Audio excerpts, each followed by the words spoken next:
Bonjour à toutes et à tous et bienvenue sur cette chaîne YouTube. On n'y coupera pas, ça fait 100 ans qu'on nous parle de physique quantique, c'est un sujet passionnant pour les gens les plus étranges. Peut-être en faites-vous partie si vous avez cliqué sur cette vidéo, je ne vous félicite pas.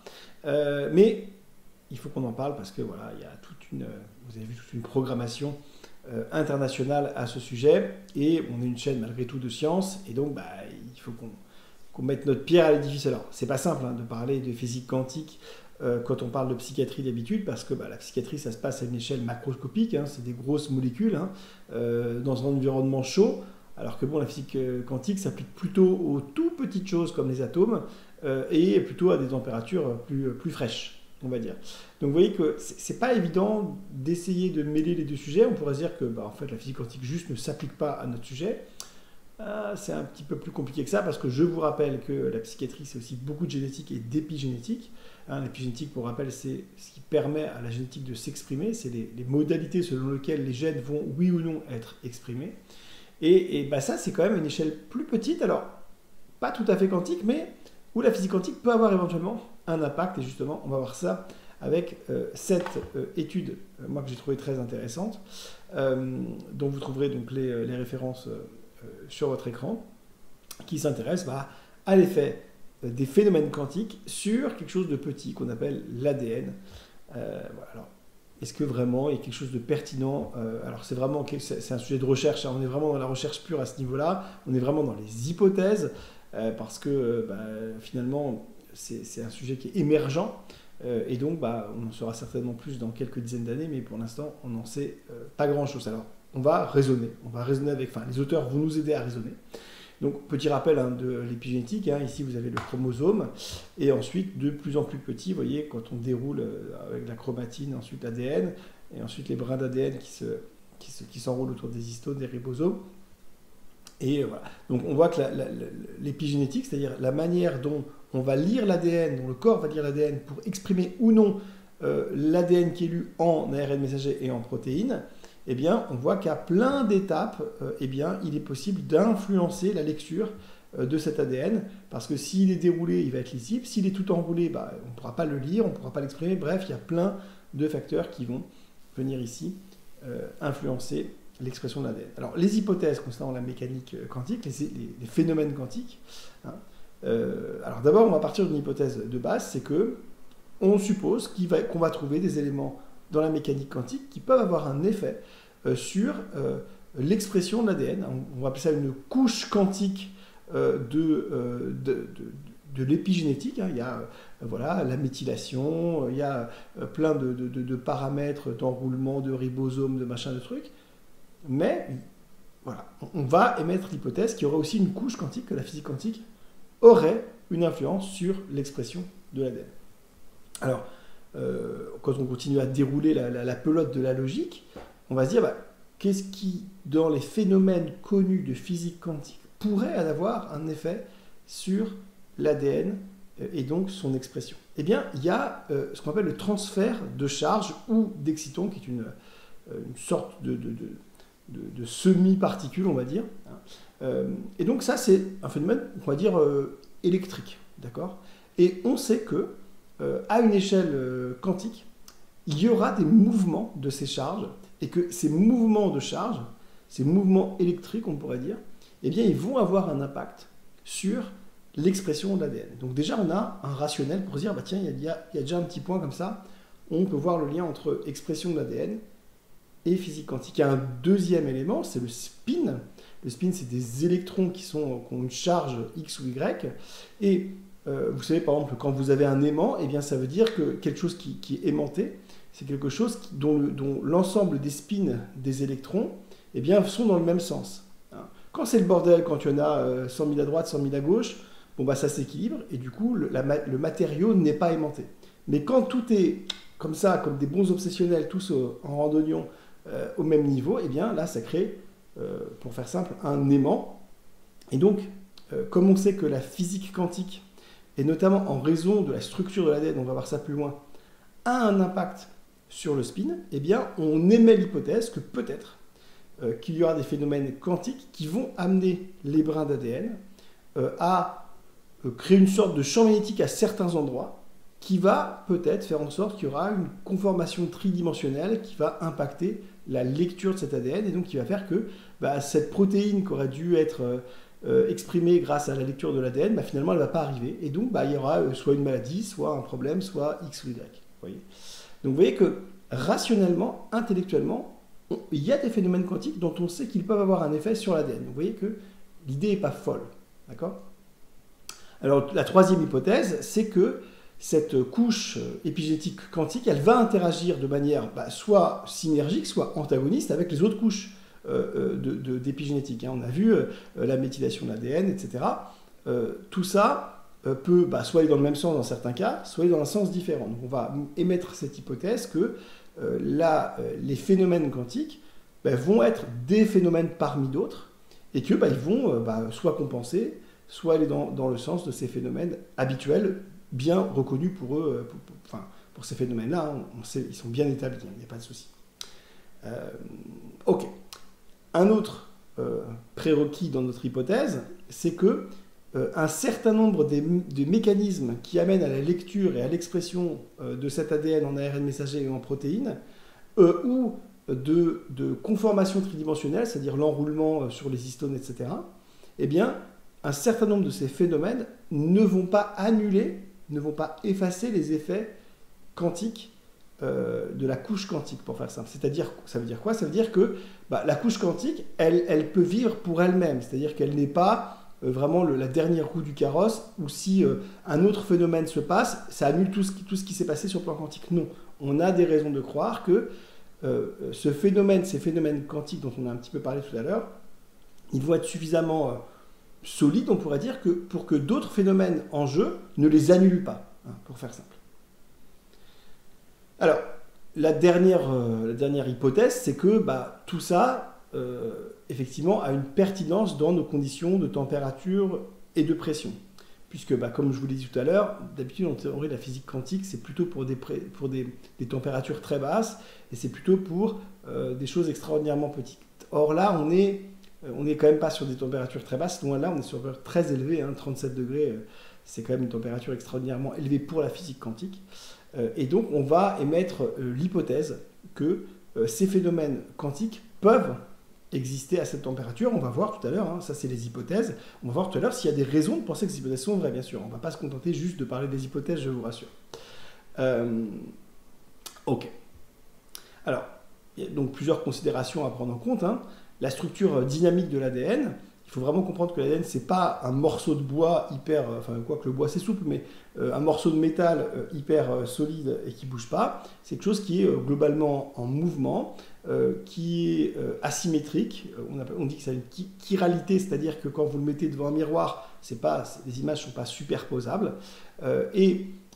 Ça va avoir notamment un effet sur le spin. Vous voyez qu'on peut avoir des spins un peu dans tous les sens, et hop, ils vont tous se mettre en randonnion, et donc ça va créer un effet, un effet électromagnétique, un champ électromagnétique, un effet aimanté, pour faire simple, qui va pouvoir avoir un effet du coup sur la conformation tridimensionnelle, sur comment ce brin d'ADN va se replier, et donc va pouvoir ou non s'exprimer correctement. Donc c'est une structure qui est vibrante, l'ADN, c'est pas du tout, encore une fois, une structure statique et figée. Et donc ça aussi, c'est des choses qui vont avoir une influence sur les phénomènes quantiques. Pourquoi? Parce qu'à certains moments, dans ces vibrations, dans ces mouvements, etc., eh bien, il y aura des états physiques qui vont être favorables aux effets quantiques, notamment des rapprochements, des superpositions, etc. On va voir ça juste après. Donc ça, c'est juste des prérequis pour bien comprendre ce qu'on va dire juste après. D'accord? La structure en double hélice donc, de l'ADN, elle va, vous voyez, ici, là, c'est ce dont je vous parlais, amener à des possibilités de transfert d'électrons par tunneling, on va en parler juste après, mais vous voyez que c'est grâce ou à cause de sa conformation tridimensionnelle qu'il va être ou non possible d'avoir des effets quantiques, d'avoir des mécaniques quantiques qui vont être opérantes dans l'ADN. Donc pour ça, il fallait d'abord comprendre que l'ADN, c'était une structure tridimensionnelle, qu'elle était vibrante, qu'elle était mouvante, et qu'à certains moments, du coup, il y aura des conformations tridimensionnelles de nature à favoriser les phénomènes quantiques. Alors, voilà. Transfert et séparation des charges. Alors, le tunneling quantique, c'est un truc un peu bizarre. C'est-à-dire que quand vous avez quelque chose qui est dans un état donné, pour aller quelque part, on va dire, en général, il doit changer, il doit augmenter son état énergétique, d'accord? Et donc, waouh, c'est très dur. Heureusement, il a beaucoup d'énergie, il arrive, hop, et puis ensuite, il arrive à aller à un autre endroit, d'accord? Le tunneling quantique, c'est un petit peu différent. C'est-à-dire que c'est comme si, vous voyez, au lieu d'avoir à modifier votre état énergétique, à augmenter votre état énergétique pour passer d'un endroit à l'autre, parce qu'il y a une sorte de mur, il faudrait beaucoup d'énergie pour traverser le mur, et bien là, c'est comme si ça faisait un trou secret, et hop, vous arrivez à passer votre électron, à passer votre charge, pardon, sans avoir besoin de modifier votre état énergétique. Donc ça, c'est un phénomène quantique bien connu, bien reconnu, et donc il faut bien le comprendre pour la suite. Et donc, vous voyez, maintenant qu'on met ces deux éléments ensemble, on comprend que grâce à ce tunnel quantique, dans certaines circonstances tridimensionnelles, des molécules vont pouvoir être suffisamment, alors on va dire proches, c'est plus compliqué que ça, c'est infiniment plus compliqué que ça, mais pour en tout cas permettre des transferts d'électrons, non pas classiquement, notamment avec une augmentation de la chaleur et donc de l'énergie, mais grâce vraiment à un effet tunnel, c'est-à-dire en conservant son niveau d'énergie habituel. Et ça, c'est un effet quantique. Et ça va avoir du coup un impact majeur parce que, comme on va le voir tout à l'heure, et comme on l'a déjà un petit peu vu, le fait de changer les états de charge va forcément avoir un impact sur l'expression de l'ADN. Hop. Alors, on a des raisons, encore une fois, d'y croire à ces hypothèses. Alors, on va aller un peu plus dans les détails maintenant. Maintenant, vous avez compris les fondamentaux. Le transfert de charge et d'excitons, c'est hyper important dans l'ADN. Les modèles théoriques basés sur, je lis, des réseaux à liaison serrées ont permis d'étudier la diffusion quantique de charge et d'excitons le long et entre les deux brins d'ADN dans les conditions physiologiques. Donc encore une fois, dans certaines conformations tridimensionnelles, il y a des modèles théoriques qui nous permettent d'étudier intellectuellement la possibilité ou non pour ces charges ou ces excitons de passer d'un endroit à l'autre sans avoir besoin d'augmenter l'énergie de ces charges, et ça à des conditions physiologiques, c'est-à-dire dans des températures normales, donc comme ça pourrait se passer dans notre cerveau. Ces modèles prédisent qu'à température modérée, normale, la cohérence, le tunneling de charge sur quelques nucléobases peut jouer un rôle important. Alors, le nucléobase, c'est un nombre de bases, on pourrait voir ça presque comme une distance, si vous préférez. En tout cas, ça revient à une distance, quelque part. Selon le profil énergétique dicté par la séquence et la conformation des bases voisines, parce que ça a un impact, je pense qu'on en parle juste après. Des études expérimentales, là pour le coup, on n'est plus dans le modèle théorique, montrent par ailleurs que la mobilité de charge dans l'ADN peut s'étendre sur de longues distances, jusqu'à 31 nanomètres, soit environ 100 bases. Donc c'est quand même des grosses distances à l'échelle de l'ADN, en quelques picosecondes. Alors, pourquoi on va introduire cette notion de temps ici? Parce qu'il faut comprendre que les phénomènes quantiques à température ambiante, ils ne durent pas très longtemps. Et donc, là, le picoseconde, c'est vraiment un temps extraordinairement faible. Donc, c'est important de pouvoir démontrer que, sur un modèle expérimental, on a montré que voilà, ça pouvait se passer en quelques picosecondes. Donc, on est dans les temps. Voilà, c'est cohérent. Pour que le transfert de charge soit efficace, il faut un empilement correct des bases et de l'ADN double brin qui assure une superposition adéquate des orbitales pi. Donc ça, en gros, c'est ce que je vous ai dit tout à l'heure sur la conformation tridimensionnelle. Il faut que les planètes s'alignent, comme on dit.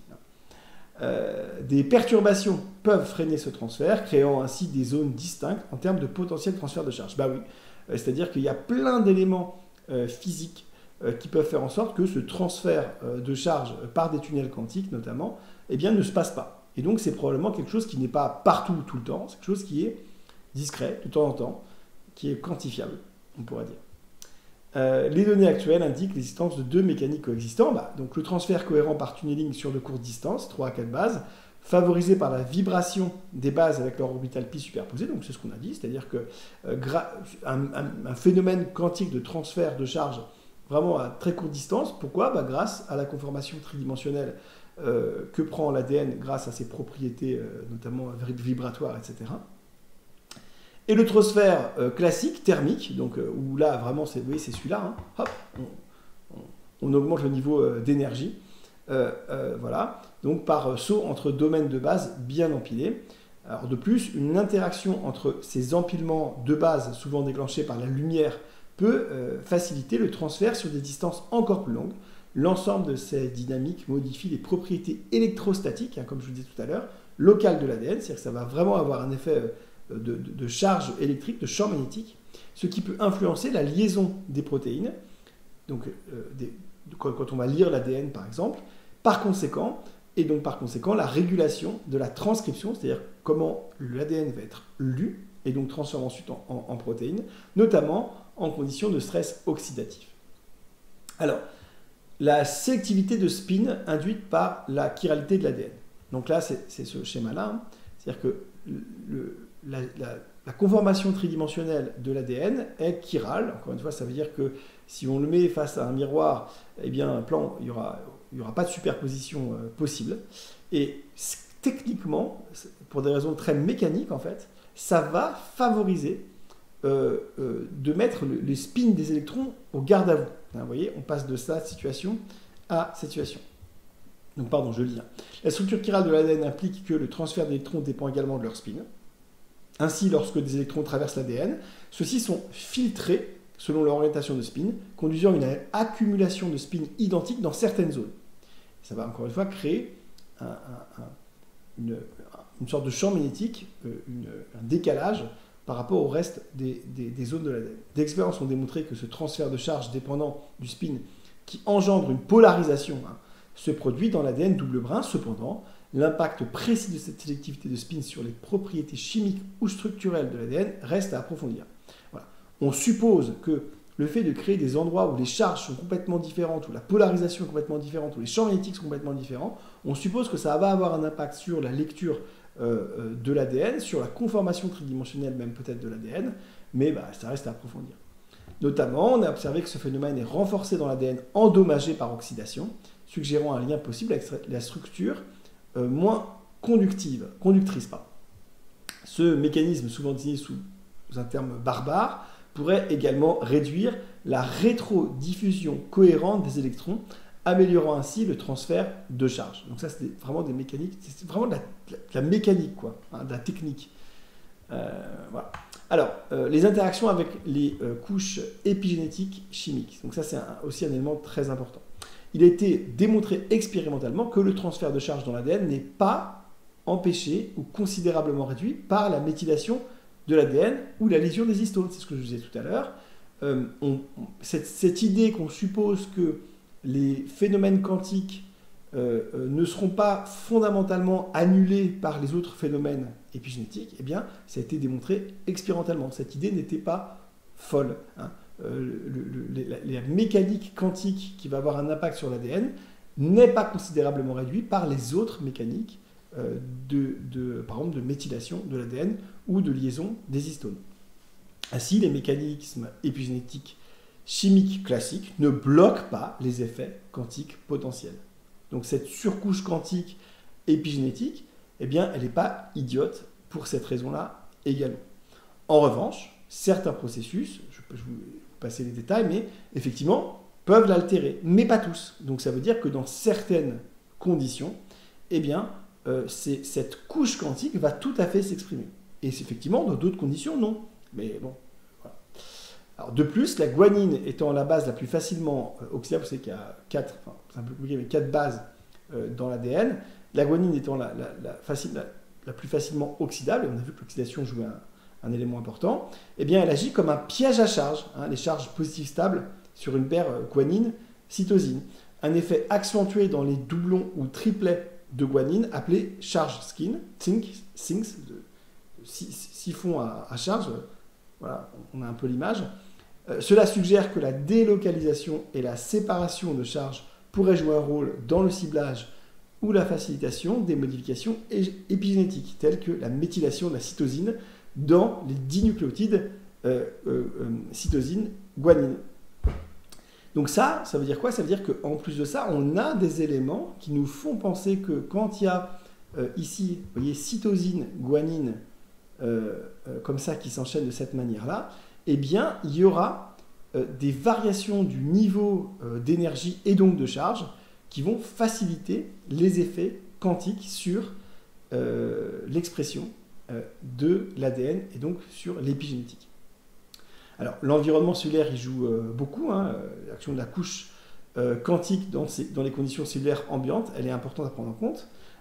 Des modèles prenant en compte les températures physiologiques et la décohérence induite par l'environnement, donc notamment à cause de la température, ainsi que des expériences réalisées avec de l'ADN en solution, suggèrent que les effets quantiques sont actifs dans l'ADN des cellules vivantes. C'est-à-dire que des éléments concrets d'études scientifiques ont permis de valider cette hypothèse que, bien que l'environnement soit clairement pas favorable à l'expression de phénomènes quantiques, malgré tout, c'était possible. Ça veut dire quoi? Ça veut dire que même s'ils sont extraordinairement courts, ces phénomènes, ils sont suffisants pour avoir un impact possible sur l'ADN et son expression.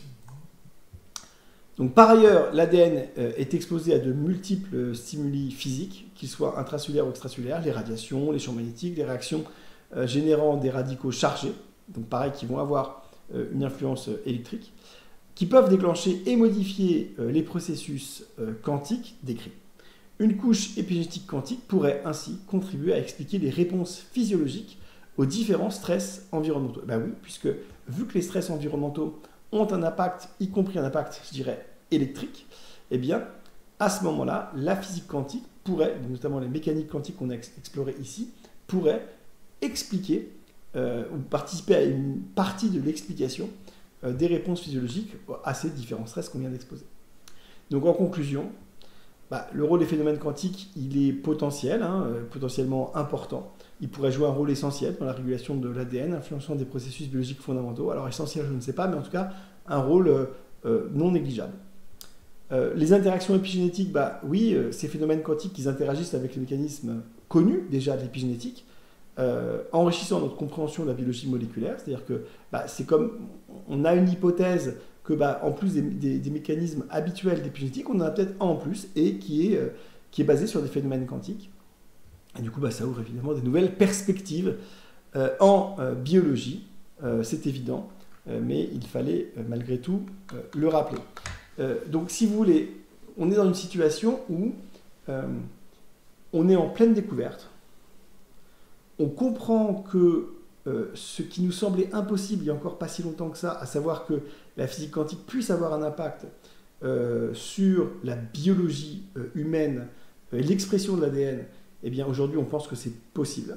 On a des bonnes raisons de le penser, et donc c'est un champ de recherche qui va être passionnant et fascinant. Et donc intéressez-vous à la physique quantique. C'est un domaine merveilleux, c'est un domaine qui rend terriblement humble, parce que c'est difficile à comprendre. En tout cas pour moi, à mon humble niveau, c'est très difficile à comprendre. En tout cas moi, je suis jamais vraiment tout à fait sûr d'avoir compris ne serait-ce que même l'essentiel de cette mécanique quantique, malgré tous mes efforts. Donc voilà. Vive le centenaire de la physique quantique. Et puis écoutez, si vous allez jusqu'au bout de cette vidéo, je ne sais pas comment vous avez fait, même j'ai eu du mal. Donc abonnez-vous, partagez, soutenez notre travail, et à très bientôt. Bye.